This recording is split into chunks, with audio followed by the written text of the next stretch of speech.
আরে কি তুমি সব সময় এই পড়ালেখা নিয়ে ব্যস্ত থাকো, এটা রাখো তো, তোমার সাথে আমি একটু কথা বলবো। কি কথা বলো?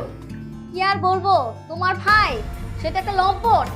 গতকালকে আমি গোসল করে রুমে ঢুকছিলাম আর ও আড়াল থেকে চুপি চুপি আমাকে দেখছিল, বুঝলো?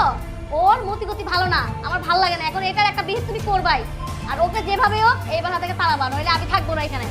আরে ঠান্ডা হবা তো, তুমি সব কি বলছো? আমি তো কিছুই বুঝতে পারছি না। সজীব তোমার সাথে এরকম ধরনের আচরণ করেছে?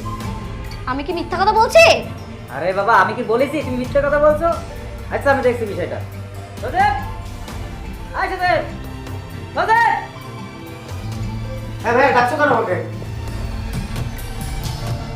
ডাকছি কেন বুঝতে পারছিস না? কি বুঝবো, তুমি তো আসলে কিছু বলোই নি আমাকে। তোর ভাবি যেগুলো বলছে সত্য না সত্য?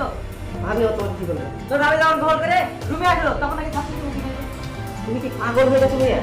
আমি তোমার ছোট ভাই, আমার প্রতি কি বিন্দু পরিমাণ বিশ্বাস তোমার নেই? তোমার বউ তোমাকে যা বললো তুমি সেটা শুনে আমাকে চাট করা শুরু করলে?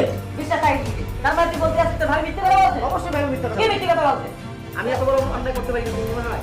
অবশ্যই আমি মিথ্যা কথা বলি না, তুমি একটা লম্পট ছেলে, আমি দেখেছি তুমি চুপি চুপি আমাকে দেখছিলে। তোমার চরিত্র ভালো না।